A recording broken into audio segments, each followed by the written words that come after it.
we're getting closer to epigenetic reprogramming. And so everyone just needs to realize this stuff is real. It's not a question. And No. you want to stay as healthy as you can.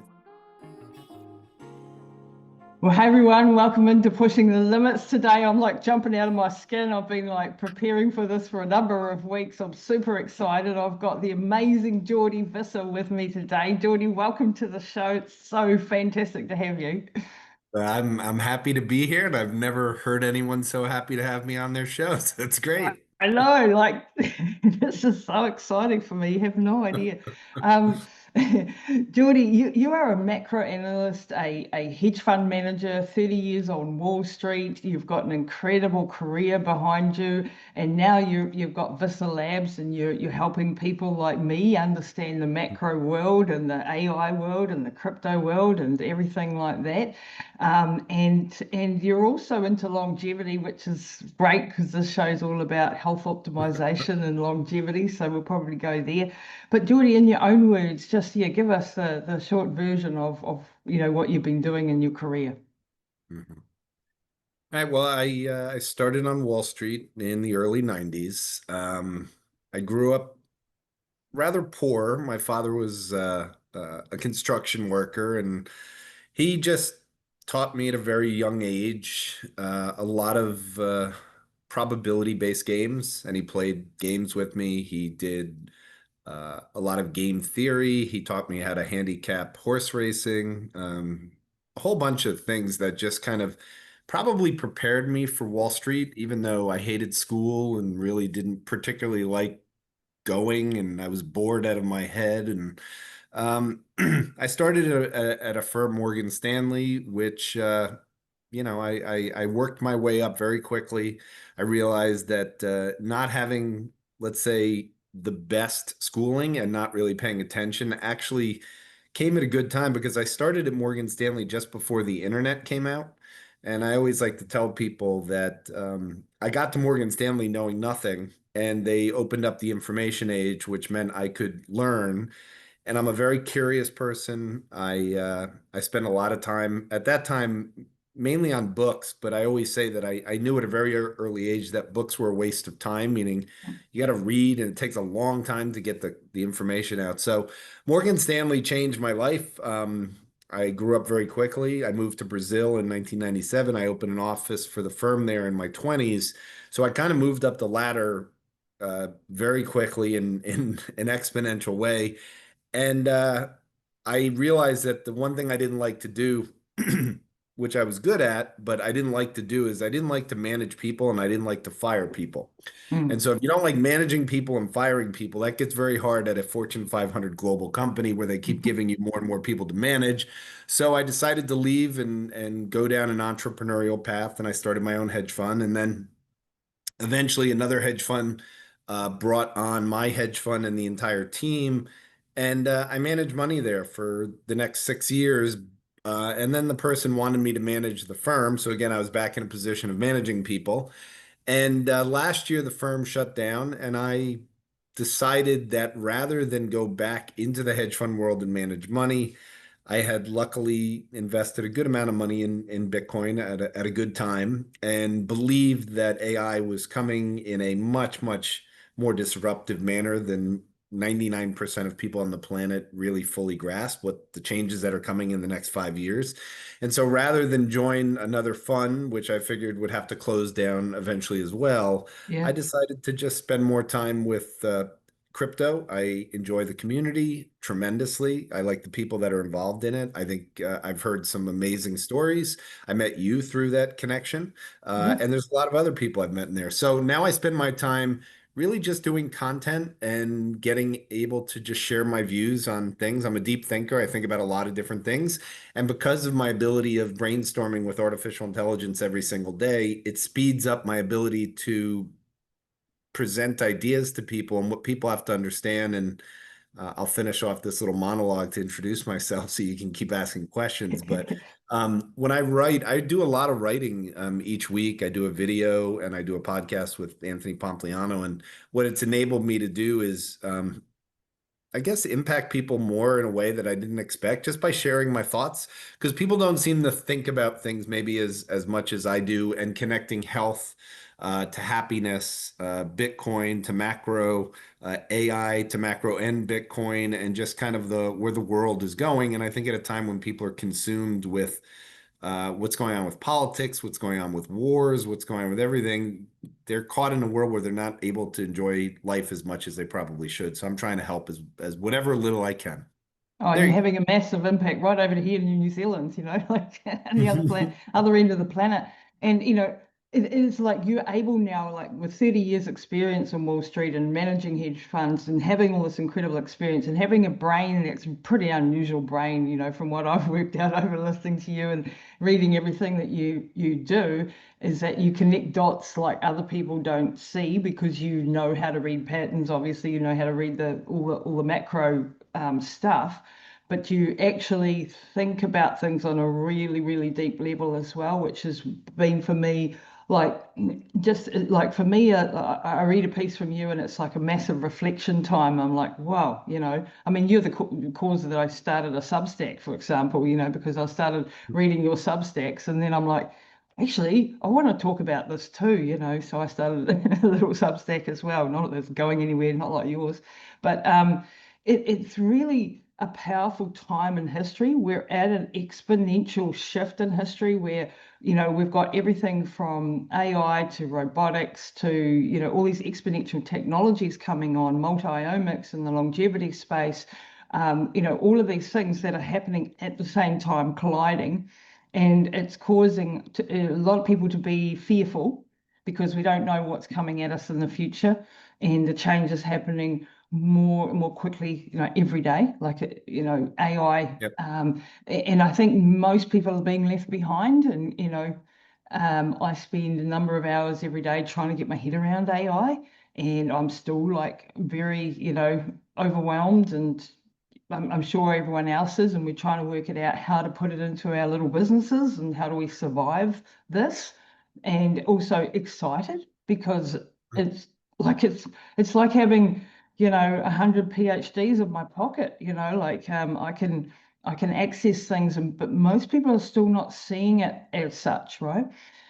So you spend a lot of time in the AI world, like studying AI and what it means for us. So for us average people out in the world who have little businesses or in their jobs, what do we need to be thinking about in regards to AI? What are we missing? Like we know the chat GPTs and we ask it questions, but like there's a heck of a lot more we could be doing. So I think, and let me go back to let me make it completely mathematical, and then hopefully I can share how I've dealt with it, but I've also watched people not be able to handle the exponential change. So technology's been moving at a faster and faster pace every single year. So, if you just go back, I mean, we're around the same age, Lisa, and you think Yeah. about the technology of the 1980s to the 1990s and then to the 2000s. That 20-year period, there wasn't like a dramatic change. It was happening at a reasonable pace. You go from phones that had cords to phones that didn't have cords, but they weren't as good as the phones with cords. And then gradually they got better. And then we got these cell phones in our pocket, and maybe you'd get a good reception or you wouldn't. And basically the change was happening at a pace that our brains could handle. And then once the smartphones came out, a lot of things changed and anxiety started to go up around the globe. And the reason is because now all of a sudden, all the bad stuff that was happening in the world, you were hearing about real time, and it was being sent around, and it changed the chemistry of everyone's brains. And whether they know it, the more that you take in negative information and negative thoughts, the harder it is to get rid of them. And your brain just starts to, I mean, it's literally like a muscle. If you don't give it positive reinforcement and positive thoughts, it becomes an issue. It changes your breathing when you have more anxiety, and all of a sudden your breath goes down, and then people start gaining weight, and it becomes challenging. So AI is moving at a pace that's 100 times as fast as what we saw in many ways. Most of the leading AI technologists talk about the fact that we'll have in the next 10 years what would be equivalent to 100 years of advancements in health, Yeah. in uh, in robotics, in all kinds of things. And that just means our brains are not wired for this. They were not created for us to be able to handle this kind of change. And so people worry about their work, they worry about their kids, they worry about their parents, they worry about everything. Because if you feel sick and you go online, you're going to find 100 things that it could possibly be. And it's great to have information, but what I've tried to say to people as time has gone on, at the same time that I got more involved with recognizing this, which was about 2013, the damage that was being done, that's when I really started to embark on meditation and on being able to sit for 15 minutes and take long, deep breaths. Mm. I'm a big student of HRV. I think it's probably the most important thing for people if they really want to deal with everything in their life, meaning the anxiety and the health. You have to start with knowing that your heart and your brain are connected, along with your brain and your gut. And if you Mhm. really want to get them in sync, you have to bring joy to your heart. And the only way to do that is through breathing, which will then feed back to your brain. And so I've spent a lot of time thinking about it, and I think it's only going to worsen. And it's Mm. one of the reasons why a lot of the papers I wrote one today on the brain, an AGI, because people have heard the phrase for artificial general intelligence, but I don't think they fully understand it. And Mm. it's important for them to understand that human beings only use about 10% of their brains. And if you start with, why do scientists say we only really use 10% of our brains? Kids learn and they use a huge portion of it because they're learning through exploration, trial and error. They're looking, they're paying attention. And then as we get older, we get distracted by power, greed, food. The whole Buddhist philosophy starts to break down from the time that you start to, get into your teens and hormones kick off, and it gets very difficult. So I've really tried to say to people with AI, it's actually just the next stage of technology.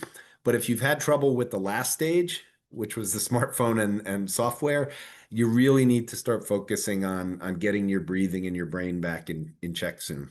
Yeah, that's incredible because it's actually marrying the whole, health side of it as well as the what do we actually do in our businesses side of it and, in our life and in our investment strategies. And, I'm very much in the preventative health space. After what I've experienced in the last 10 years, I've realized, at least here in New Zealand, that, the medical system is, and this is something I wanted to discuss with you too, the medical system is so far behind, at least over here, like we're 30 years behind the research. And so when I came up against situations with mum, like the aneurysm or the brain cancer, and they were like, there's nothing you can do, there's nothing you can do. And then I go and find these doctors and researchers at the cutting edge, and I find there's a hell of a lot you can do. And and then the struggle to get those things for someone in a country that doesn't allow a lot of these things. And we are moving like the speed of medical knowledge is doubling something like every 72 days is a statistic that I've heard, which is just phenomenal. Like that, the whole history and up till now, and then every 72 days we're doubling, like that's just exponential. And it means that if you've got a disease that someone thinks is, incurable, then there's probably someone out there who has already found an answer, but not let us say so. um, Regulatory hurdles are the thing that it's going to slow it down, and the clinical implication and actually implementation, I should say, the implementation. And that's where I see like a massive disconnect between what's happening, say, with a Ray Kurzweil, who's, saying that nanobots are going to make us immortal by 2030. And things that, like Brian Johnson's doing, and, like all of these, Peter Diamandis and all the incredible multi-omics and how it's collapsing the research. But on the ground, nothing has changed. We're still handling Yeah. concussions, TBIs like we were 100 years ago, even though there's 100 things that could be implemented. So do you see that disconnect between like where the research is currently at, but how, and this isn't just in the medical world, but in every aspect, the regulatory bodies, the clinics, the not keeping up by miles, like, and that's going to slow the whole rate of change down as far as the good side. We're not going to get access to the good side as fast as we want. Yes. So my journey has been, as you said at the beginning, I try to look at patterns, and I'm sure you've done this as well, but I look at each individual, and I don't judge them, I don't analyze them, but they become part of a big field for me of longevity in terms of that person looks like they're this age, and I look at their muscle tone, and I look at their skin, and I look at everything on them, and I want them to be healthy. I have tremendous empathy, and that's the part of anti-aging that I focused on.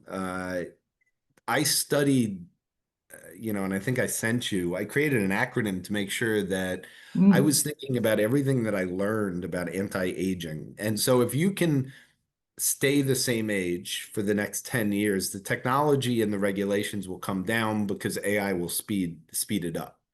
And that means that the medical community will catch up because it won't be in the medical community's hands anymore. It'll be in AI's hands. And so I say to everyone, especially, in our age or anyone who's above the age of 50, the deterioration in the body, if you just let it go on its own, it'll start to accelerate. yeah, You have to want to live. You have to tell your body that you want to live, and you also have to tell it that you don't want to age. And there are ways to do that, to slow the aging process down. You can't reverse it yet. You mentioned most of the people that are talking about this stuff. Peter Diamandis in particular, he mm, talks about the work of David Sinclair, yep, and we're getting closer to epigenetic reprogramming, which is just a mm, huge ability to reverse aging. And so everyone just needs to realize this stuff is real. It's not a question, and no, you want to stay as healthy as you can for as long as you can. And the best thing to do is really to make sure that you're focused on everything that you eat, make sure you're getting enough sleep, make sure you're exercising, make sure you're building muscle because as muscle goes down as you get amen. older.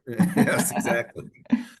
All these different things get back into it. So we're on the same page. We bond over this, but it's more than that for me. Again, I'm looking at it from the lens of health is happiness. I don't think you can have happiness in your life if you're not healthy. It doesn't guarantee it, but I know for a fact if you're not healthy, your happiness is going to have a really hard time of sustaining itself. Yeah, So, yeah, yeah. The man who has his health has 100 dreams. The man who doesn't has only one, as they say, and that is so true. But selling prevention is quite a hard thing. Selling prevention, it's like selling an insurance policy. It's, how do you prove that you didn't get cancer? Like yeah. how do you prove that you didn't go down with whatever disease? It's really hard to get people into that way of thinking. But I'm thrust into it because I look back and I go, damn, I wish I'd known what I know now, before mum got sick, and then I could have saved us like, I mean, mega dollars, but the pain and the suffering and the torture and all the things that you go through when you have a loved one who's, who's sick and you're fighting for their life. And my message is always like never give up because your local doctor has told you that there is no hope because go to the AI and start talking to it and asking it, like it really is now at a point where you can actually really get nitty gritty and get insane. I heard you talking about, going back to the macro side, you can pull out instead of getting a McKinsey report, which you used to pay for the service to get these Yeah. reports, you can go to ChatGPT or one of the Grok or whoever and get a really in-depth report because you know the prompts to ask it, you know what you're requiring of it, and maybe pay for the premium service or whatever. But then you Yep. can get like a report that you would have been paying for the last 20, 30 years a massive subscription for, and now it's available at the click of a fingers. That's pretty Yep. insane. And again, it can be on whatever specific thing you want. I do it for almost anything. And I'll just, I think it's worthwhile to just like give people a sense. This is the first time I've ever said this to anyone, so I'm bringing you some fresh content because Brilliant. I, Love it. I just thought about it when you talked about you wish you knew the things now, back when your mother was Yeah. going through this, but um everyone, when they go to the doctor, has an experience that is unique, which is the doctor will always ask, well, how do you feel? Why are you here? And the problem is, I don't think people do this enough, but if you keep a journal every day about how you feel, if all of a sudden a pain comes into your hip or your shoulder and you write it down, I have a pain in my shoulder, you've now documented the first day that you had that pain. And then if that pain is still there in 2 weeks and now you have a pain also from your hip down into your ankle, the more data you keep and the more you talk to ChatGPT or any AI about it, the more likely you are to catch all types of things that it Wow. might be. A medical journey, a journal of how you feel physically, particularly with things that are unique. Everyone knows their body better than everyone else, and it's not something that you can, explain to a doctor. If they go, well, how long has it been bothering you? It's probably been about 3 weeks. That's not specific enough. You want to actually have it. You want to write down what's gone on.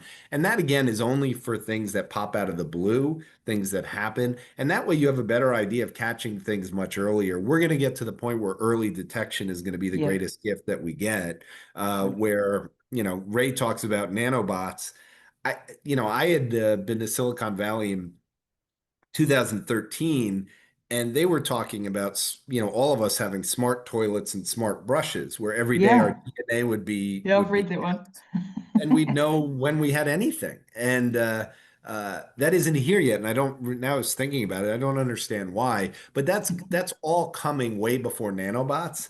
And so you'll have real-time detection of problems. And if you have real-time detection, people can have cancer every day of their life and they can live Mm. forever as long as it's treated that day. And so everything is going to get down into the what do you have today thing. And in the meantime, I think it's good for people that don't have access to that to just keep track of their own, unique medical situation.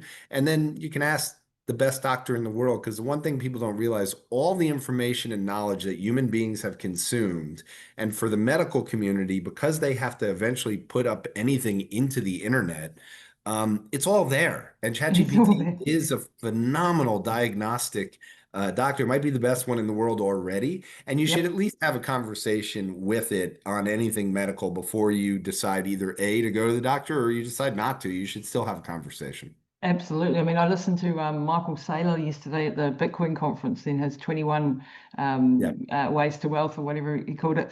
And one of them was, before he employs like hundreds of lawyers, obviously, he goes and talks to the AI about the problem and he threatens it and he, he says he asks it 100 different ways and he gets to a 95% solution and then he goes to the lawyer.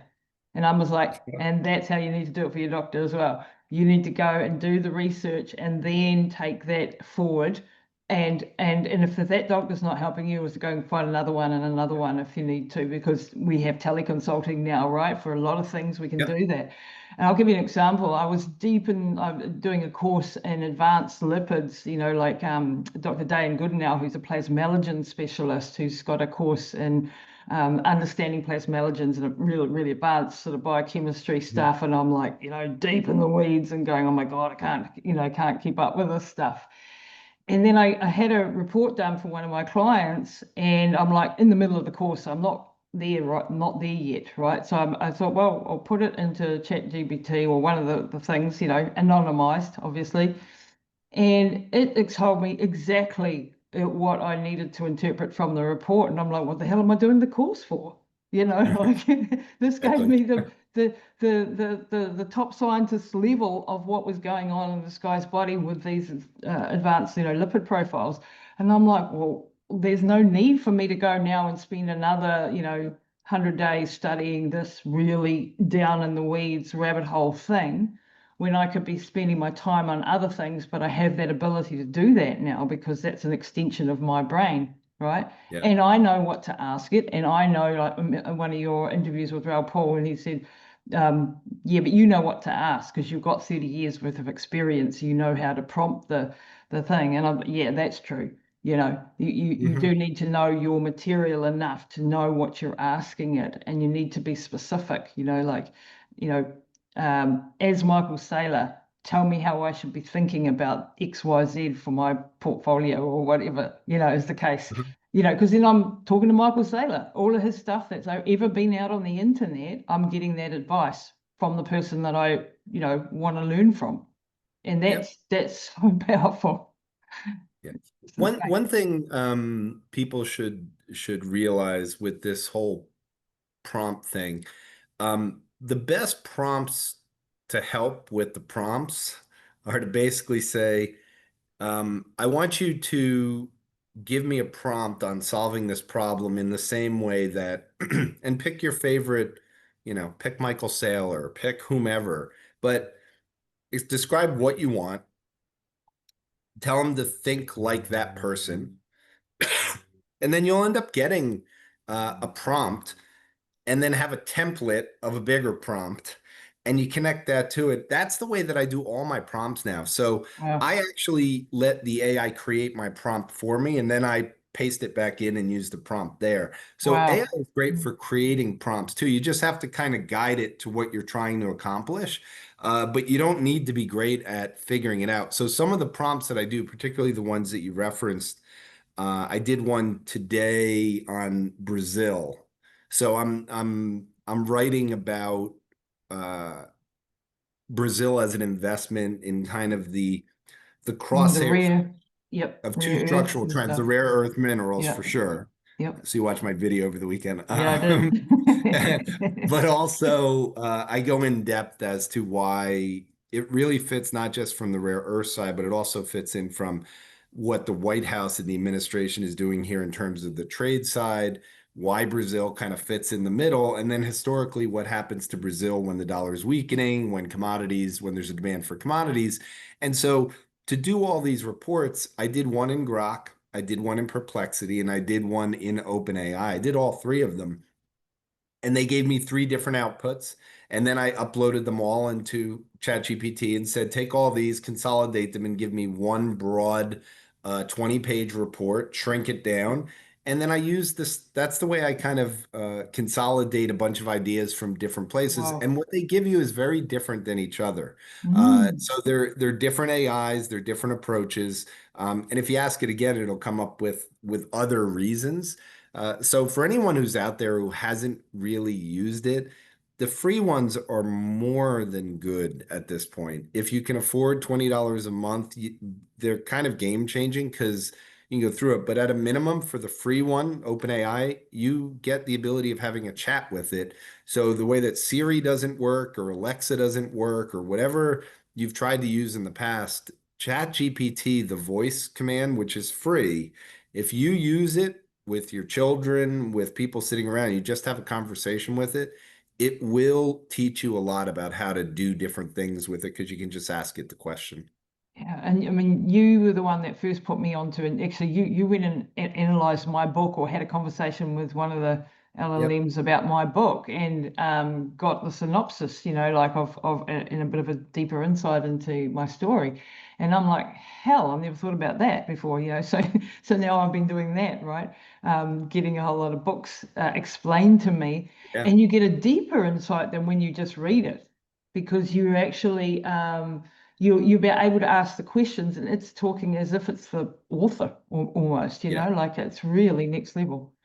Here's the thing, and I wrote this today. So the Substack I posted today got into a bunch of things about the brain that I've learned over time. But what I learned with ChatGPT, and I've said this to people, if you have a conversation with it while you're walking in a park, your visual senses, because you're moving, as opposed to like reading on the couch. When you're reading on a couch, your eyes are locked on the book.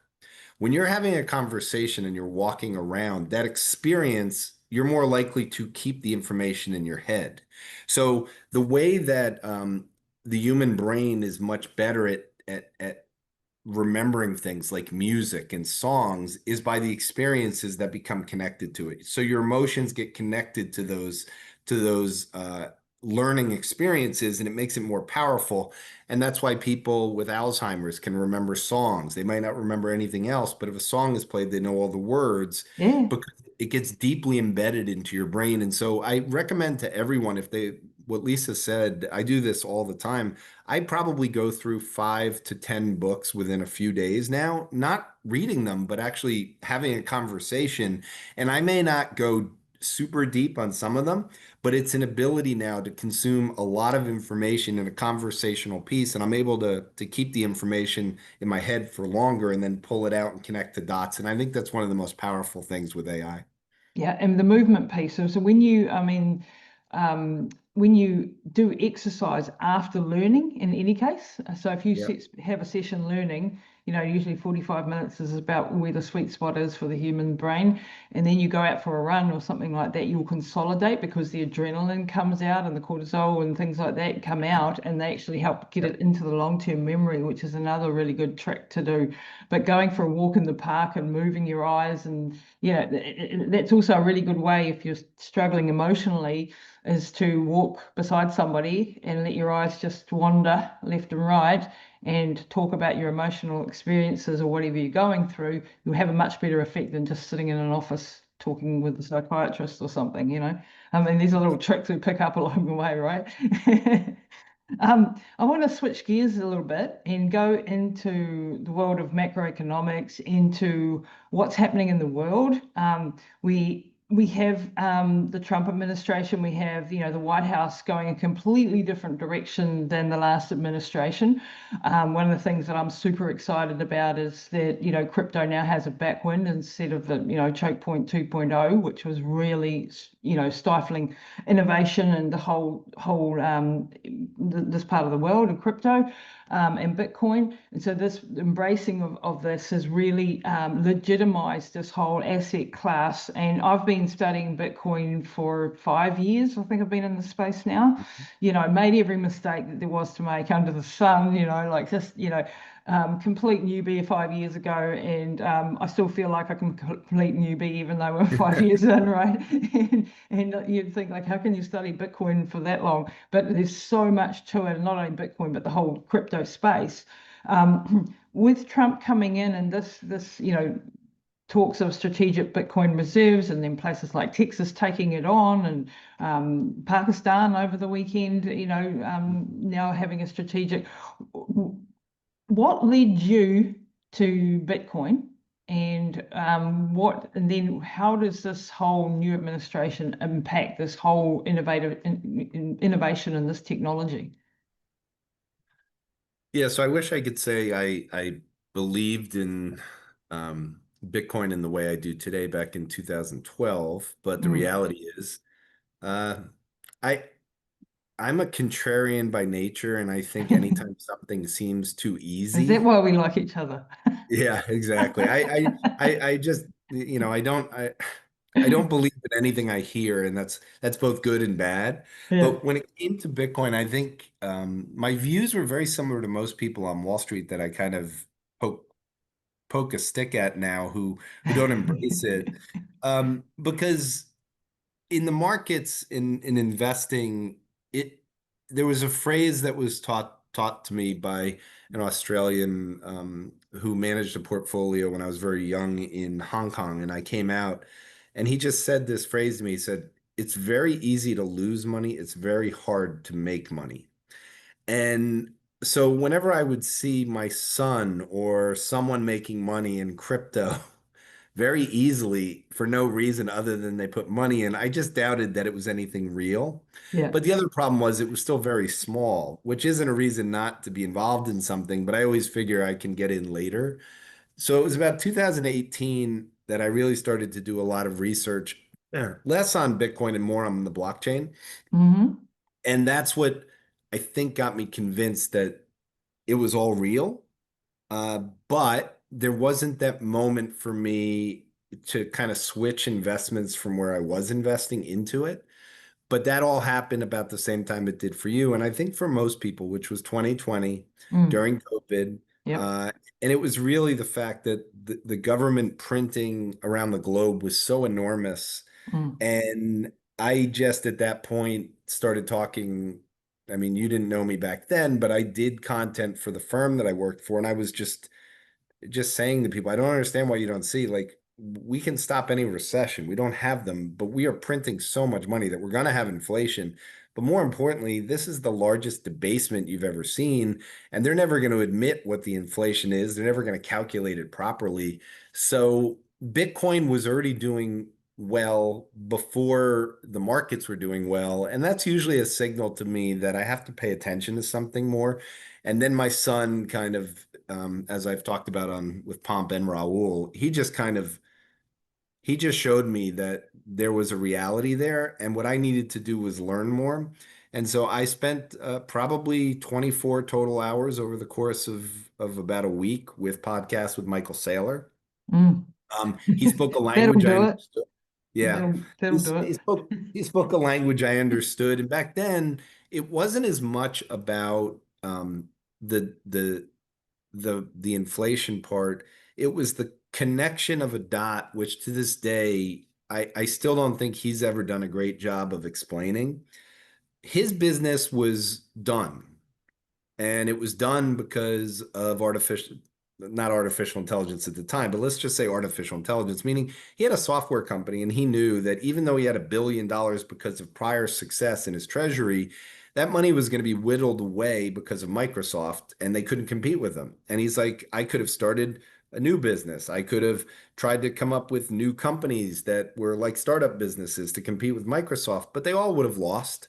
And so he said, so the first thing I did was say, well, the government's debasing and taking my money. So I'm going to put it in this because this asset's going to outperform. And then I started to realize that that was the merging between something I believed in, which was that all companies would eventually be in Michael Saylor's spot. And that was because of artificial intelligence, which I believe in. And so that was when the connection started to come in. That's when I started to move money into Bitcoin. That's when I started to believe not just the inflation and debasement side, which eventually other people I listened to gave me some more thoughts and connected some more dots. But it was that first thing which eventually, if you've heard Jeff Booth speak, Mm, um, he's worth listening to just because he's another macroeconomic, a Canadian who talks about innovation is deflationary and the government's job is to offset that deflation. And that makes it worthwhile for me to understand that when Donald Trump gets elected and most people in the country are surprised, and I wasn't surprised because there was so much anger and discomfort with the inflation side here. And there wasn't annual changes of inflation. This was still left over from COVID, that his message of crypto and his message of fighting for the median voter who was having mm. trouble in a world of distribution of wealth problem, that it would probably resonate enough for him to win. And so to your point, he comes in and he's at a time where he's got deregulation on his mind. He's got a crypto vision. And even if he doesn't know where that vision fits, people just have to understand, A, it's real. And secondly, it's very, very important in my mind for Bitcoin. And I think we're just headed down a path where people are not fully grasping the change that's happening because it should have happened a long time ago for the reasons you mentioned. So. Yeah, absolutely. So, the blatant attacks on crypto of the last few years prior to Trump coming in were just, wrong. And just stifled innovation, and there's a whole lot of stuff that went wrong there. But now that we've embraced and now we've got David Sachs as the AI and cryptos are, that they put those two Yep. things together, I think is really powerful as well. And him addressing, and this is not to get political about, whether you like Trump or not. It's more to the fact what's going to happen because of these changes. So the tariffs coming, and the tariff tantrums of the last few months, that's really, it shook up the stock market. But I was listening to you, right? And I was listening to Pomp, and I was listening to people, and we went harder into the stock market. We went, well, whatever we've got, not that much, but we're going in with it, at this point, pretty Good much for at the you. beginning. Yeah, well, we did. Thanks very much. Because we could see that you guys were right, like that this was the probably just going to be a glitch, and then we'll be off to the races again, which is what's happened. And we'd been waiting for the banana zone, as Rob Paul says, to come in February, and then that's was delayed with these tariff situations and so on. And goodness knows what's going to happen in the next few months. I mean, hopefully you can enlighten us.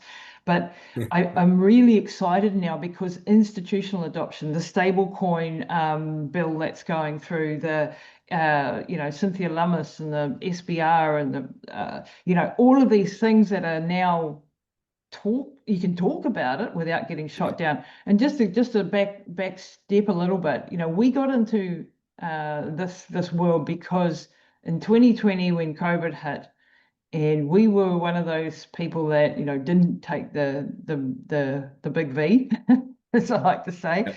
and it completely broke my paradigm. Completely broke my paradigm on whether you wanted to do it or not. You should have the choice. And Yep. I no longer. I've been brought up in a country that was safe, democratic. You trusted the authorities to have your best interest at heart. You trusted the banks. You trusted the media stations. All of that was completely and utterly destroyed within the period of a year. Hmm. Um, and I saw that I needed a way out, and that was Bitcoin for me, and that was crypto for me. And then I started to study more and more and more because I no longer trusted my government. I no longer trusted the media. I no longer trusted any of those systems. And I think a lot of people at that time came to similar conclusions. Um, Hmm. and then, with the war against it, that even just ratified it, that's even more. And now I'm super excited because now the innovation has been, embraced and we're going forward with this. And it's going Yep. to, I'm just so glad we got on the bus 4 or 5 years ago, even though we went through some very deep, dark times with it.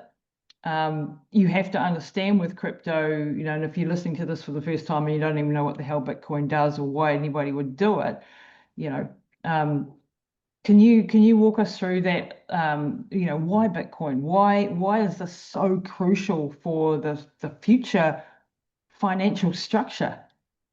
Hmm. Especially So with these tariffs and stuff and what's happened.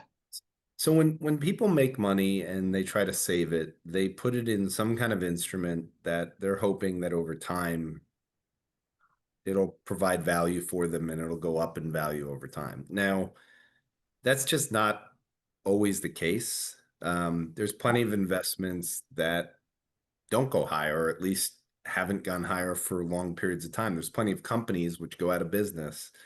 Uh, I think one of the mistakes that people have had is that they believe that stocks go higher all the time, or that, bonds will give you interest over inflation all the time.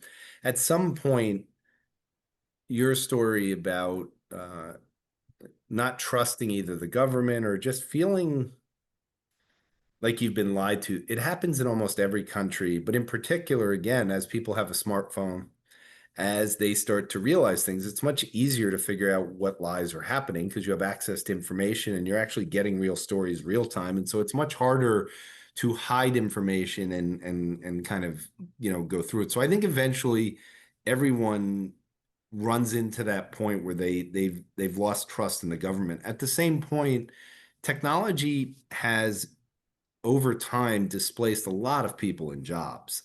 We talk now about AI displacing jobs, but this has been going on for a long time. It's been going on since the beginning of time, but it really is accelerating and it's made it more challenging. So you displace a certain amount of people, they need to go find another job. And if they've only been trained to do one job and that job no longer exists, then you're forcing them to learn another job. Well, that creates anger, creates what I like to say is a loss of enjoyment, of hope. Hope is the Mm, word I use all the time. I've seen it at the crypto events. It's one of the things about the community mm, that I love is that when I went to Raul's event in January and spoke in Miami, and I met lawyers, I met doctors, young ones too, people in their 30s, and I said, "What? Why is a doctor here? You make plenty of money, I assume." "Oh yeah, I've got money, but here's the problem."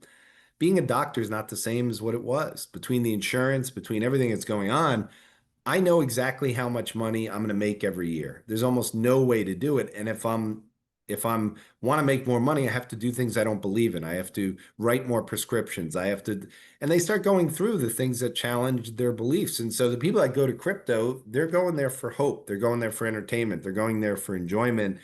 I would never invest in anything that I didn't believe in. I would never speak about anything the way I do with Bitcoin if I didn't believe in it. And the reason I believe in it is because every investment at the end of the day is built on some kind of trust in the system that you're working in. And I will just tell people that when I meet people on Wall Street now and they tell me what Microsoft will be worth in 5 years, I say, but how do you know where artificial intelligence will be in 5 years? Yeah, yeah, yeah. There's no way you can know that company might be out of business. Jeff Bezos famously said in 2018, which I wrote in the paper today, he said it to his employees, Amazon may not be in business in 30 years. And the reason he said that is Wow. just the facts that the average lifespan of a company in the S&P 500 in the US is 30 years. And so he Mm. just said, we may not be around in 30 years. We might go out of business. Now, when you add AI into it, which is not specifically what he was talking about, you end up with everything is up for being disrupted. Yep. And the one thing about Bitcoin, it was created to have a finite amount. So I believe we're entering a world into abundance. Abundance means that capitalism, to some degree, is changing dramatically. And humans will still want to save money. And in the time being, I think 7 billion people on the planet live in countries where they don't trust their government, they don't trust their banks, they don't trust the currency that they have. And so Bitcoin becomes an alternative, and the wealthy people will be the last ones who embrace it. Because as Michael says, you don't find Bitcoin, Bitcoin finds you. But it's only when you're at a place of pain that you end up buying it. And so everyone's story is always the same. Mine wasn't at a place of pain. Mine was a dot connection between the printing that was going on and the AI disruption that was coming, and how this would be the only thing left standing in 15 years in my mind. Yeah, because it's outside of the system, right?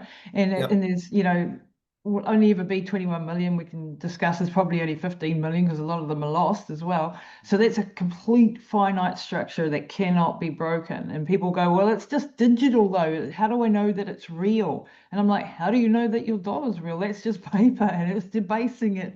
I don't know. They say 3%, but I'm like more like 12% a year from what I've seen. So that's the hurdle rate. You talk about the hurdle rate for innovation as Bitcoin, Mhm. this is also a marriage made in heaven, Bitcoin and AI, because the agents are going to, it's programmable, as Michael Saylor says, it's programmable money. The AI is going to need to transact in some way, shape, or form. Is it going to be in Bitcoin? Is it going to be the underlying structure, like gold was, we call it digital gold and a better form Mhm. of gold because gold can't be transported in time and space that easily and things like that.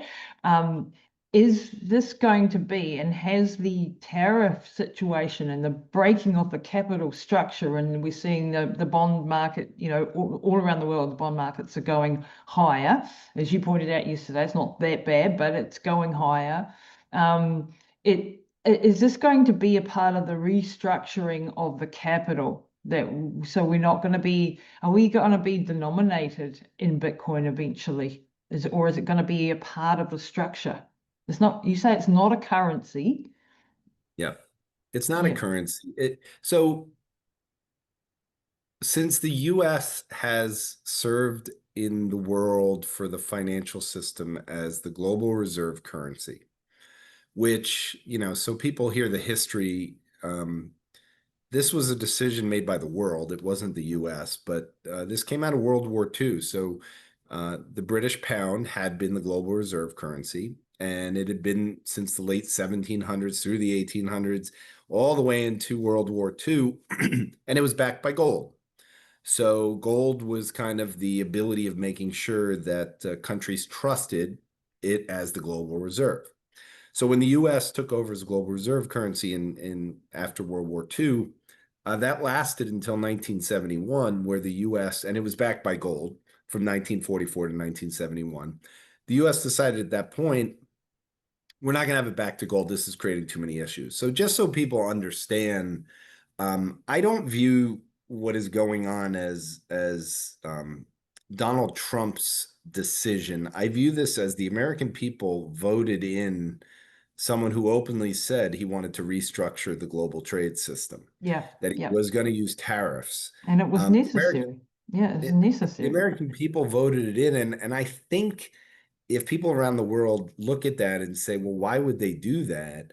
It's because the majority of Americans feel, and I'm not saying they are, because as far as I'm concerned, Americans, I've been all over the world. It's still the wealthiest country in terms of this many people, and even people that are poor have money and they can eat, and there's no starvation, and there's government, there's money. So why do they feel like they're poor? Why do they feel angry? And that's the only word I ever care about. It's a personal thing, but they voted based on their feelings.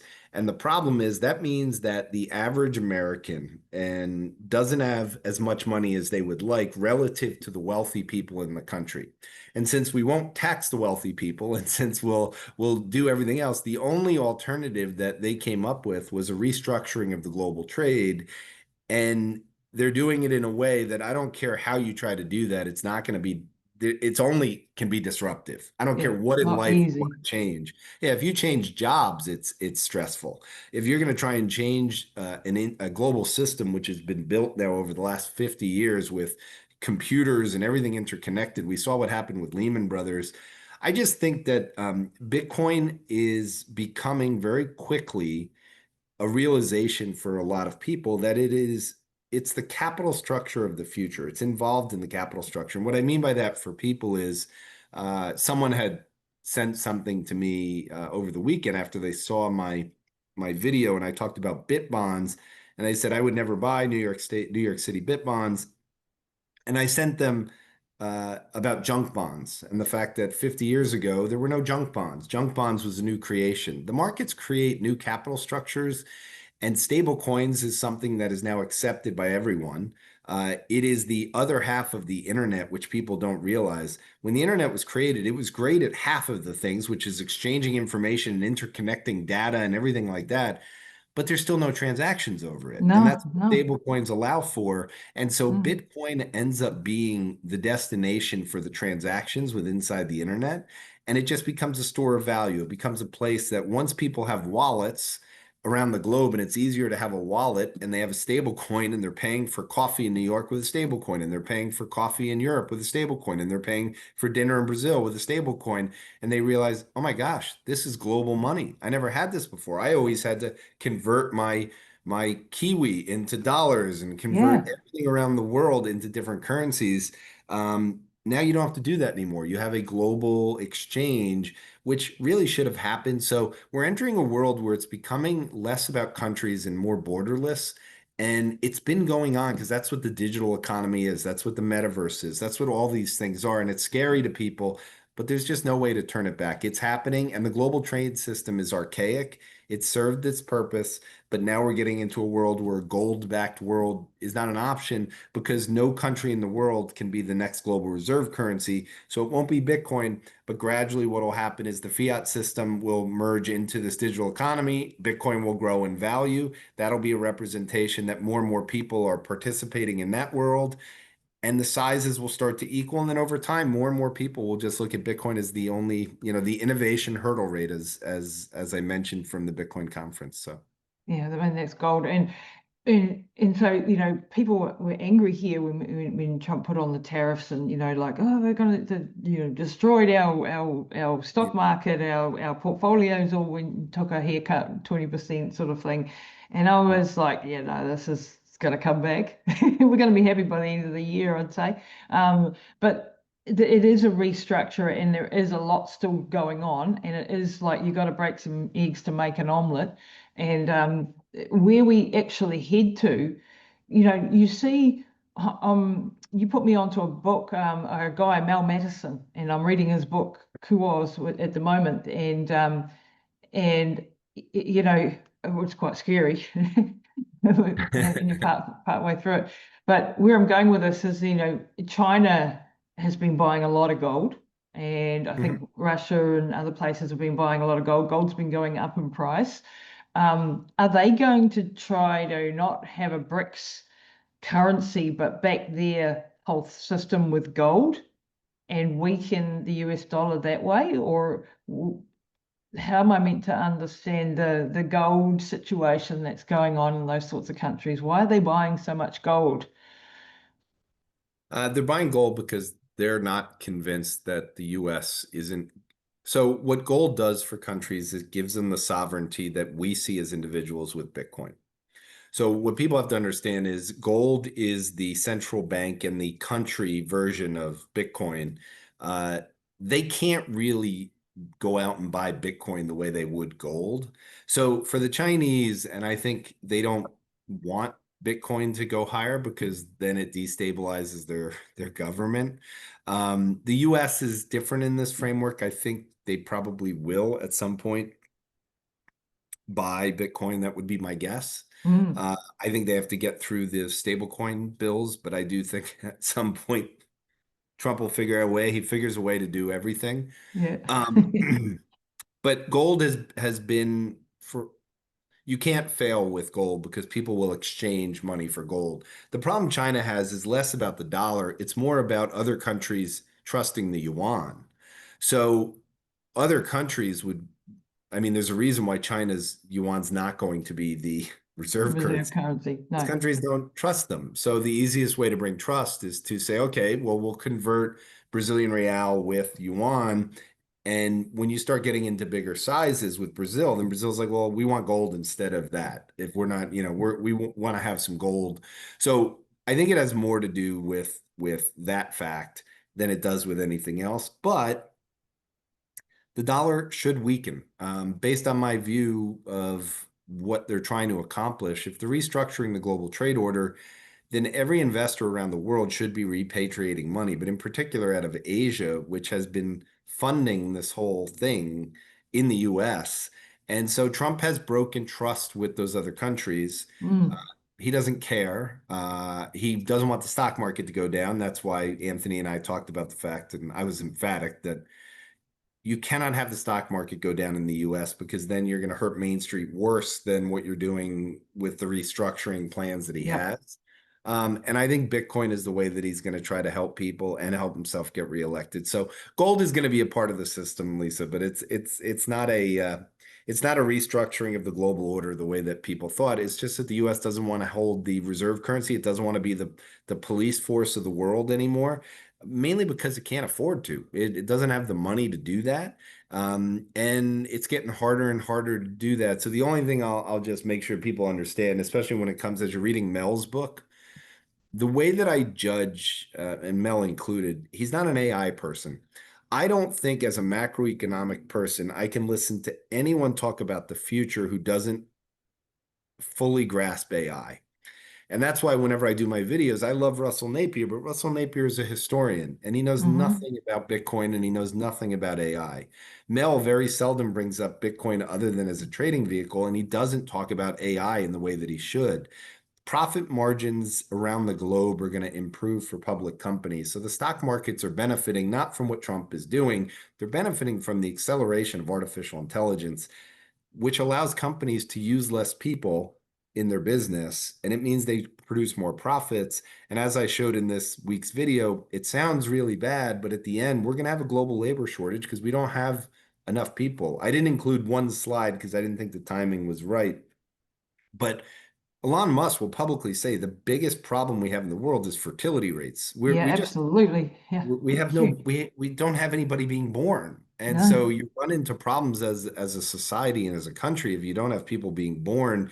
And that's why we have a labor shortage that's going to get worse, and so we actually need artificial intelligence and humanoids to fill in the gap on the labor shortage that's increasing every single day in the developed world. So Yeah, and you said there's something like 300,000 people dropping out of the workforce just naturally from death or from retirement. that's And in the so US. in the US, Yeah. everything's about the US because that's the benchmark of everything. But that we have a shortage also of people willing to do the menial labor jobs. Like, I've got a situation with mum, I need caregivers, I can't get them. Yeah. So it's me, and in future it will be Optimus Robot probably. Oh, that's what Yep. I'm counting on because I got no kids. So Yep. hopefully Optimus will look after me when I'm old. but we are losing huge amounts. I mean, Korea, I think, has got a 0.7 or something, replacement rate, which means Korea's dying.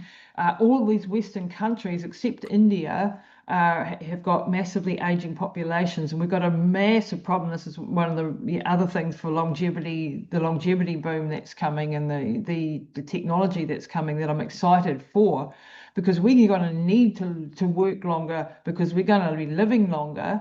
We need to be functional. We need to have 3 or 4 careers in our lifetime. I mean, you and I probably had more than that already, but we really haven't got enough workers. We're going to lose people in the white collar jobs. I mean, like Facebook laying off a couple of months ago, 5% or something of their workforce, and all the other companies and their profits are going up. So they're not doing it because they need to save money because they haven't got enough money. They're needing because AI is replacing these people. So, like my husband is in the fire brigade, and we've been discussing, what we do in the future, and, whether he stays there or not. And it's like, well, that's one job you're probably not going to lose for a while in New Zealand, because, we're Yep. slow to adopt anything anyway. And we've got 40-year-old fire trucks, let alone not going to have optimists anytime soon doing their Yeah. job, right? So you're probably in a safer job, but many other jobs are going to go, in all the white collar sort of jobs and the admin jobs. And then there are Yep. people like you and me that have gone, I don't want to work for a corporate ever. I just want to run my own ship, and I can do that now from home, looking after a sick loved one, and still function professionally, if you like, albeit with a few caveats at times. But like you can do that now, right? You've got the gig economy, you've got Uber, or you can drive for Uber, or you can do something. You don't Yep. necessarily need to be in that corporate ladder. And I don't think, like, young people, you don't necessarily need to go to university anymore. Like, most of those courses are completely outdated. You need to get on YouTube and Twitter and X or whatever you call it nowadays, and be learning and doing and making and embracing AI. I think those are, I've got friends who've got teenage kids, and they're going like, "What do we do? What do we do?" And I'm like, "Don't send them to university." World's changing quickly, and people have to just they have to realize it's never going backwards. It's only going to accelerate. And as I said at the very beginning, this is where the breathing, the taking everything one day at a time, when you can't predict the future because it's so uncertain, if you think about it, you're going to get worried and anxiety filled about it.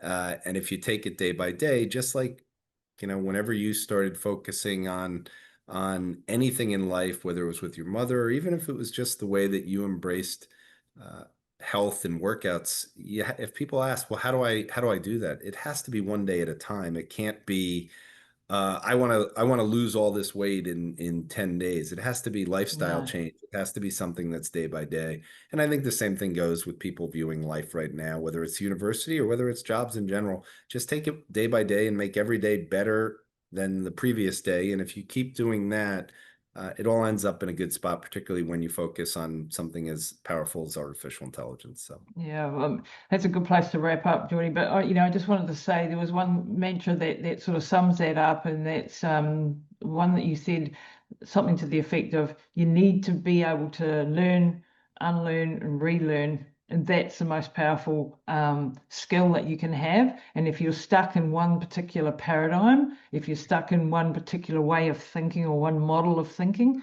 you're going to go under, and it's sort of adapt or die situation. So you have to embrace, whether you're scared of AI, whether you're scared of crypto, whether you're scared, if you do not embrace these changes, you will get left behind. And I think that's probably the most important thing that people can do, is stay adaptable. In evolution, this was the case. It wasn't the survival of the fittest, it was survival of the ones who could adapt the most. I've done, courses with people like Dr. Bill Andrews, a telomere scientist, and he's an evolutionary biologist, and it's the ones who adapt, that keep up with the changes that are happening as best they possibly can. And you're in our late 50s. Yep. and having to embrace a new thing. And I wasn't born with a chip in my head like some of these 20-year-olds, you know, like, and so the learning process is a little bit tougher and a bit harder, but I intend to live way beyond what we thought we were going to live. And I know that that's coming, and people just can't get their head around that. But the exponential technologies that are coming with in regards to health, we have the opportunity to maybe live 120, 30, 40, 150 years. We don't quite know, which means we're only a third of the way through, you know. And if you think Yep. about it from that perspective, and this whole area that we're in, the crypto world, the AI, all the stuff that we've been talking about, it's exciting. Like this is exciting like you've never seen before. So if you can let go of the fear and embrace the excitement of it, and in the Mhm. situations that I've faced with mum, it's always been about, okay, this is the horrific situation we're in. We're told that she's dying. There's no way forward. There's, you know, got cancer, brain cancer. I wrote a Substack on it. There's, you know, seven things we've been told in the last few years she's dying from, and she's not coming back from this. And 7 times we're not dead. and, Yep. and you know, at some point we'll all die. But you know, and I know what that is too. I've lost my father. You lost your father, and Yep. you know what that means. But you also like life is binary. If you're alive, you fight and you go hard and you give it everything you got, and you don't just leave it up to anybody. Don't dish out your control to anybody, because the answer could be in your next LLM meeting, you know, with your AI. And To having use a that famous mindset. Yeah, having that to use a mindset. famous person's line, you need to be relentless. So Love it. Jordi, thank you so much for your time today. I would absolutely love to have you back on at some point when you've got time in your crazy schedule, to go deeper into things, because there was a whole lot of stuff I didn't even get to on the financial side. But Jordi, where can people find you, so that I really want people to go and follow you and what you do, because it's absolutely going to change your life if you do. So, Jordi, take it away. if they go follow me on YouTube, if they just type in Jordi Visser, it's by now it's I got enough subscribers, it just shows up. Yeah. They can find me the same thing in Substack. I also have everything under Visser Labs. And then I do my weekly with Anthony Pompliano, where we try to cover and help people not be so worried, but also connect AI with macro and crypto. So I love Pompliano. Can you tell him from me, like he's just absolute gold, and I just love his sessions with his wife, Paulina. She's just gorgeous. And what she she's has to great. put up with, I don't know. I I think see her he's every absolute. week. So They are fabulous people, and I'm really, yeah. really enjoyed their show. We don't miss a single episode of anything that comes out of Pompliano's desk. So thank you so much again, Geordie. It's been an absolute pleasure. Thanks, Lisa.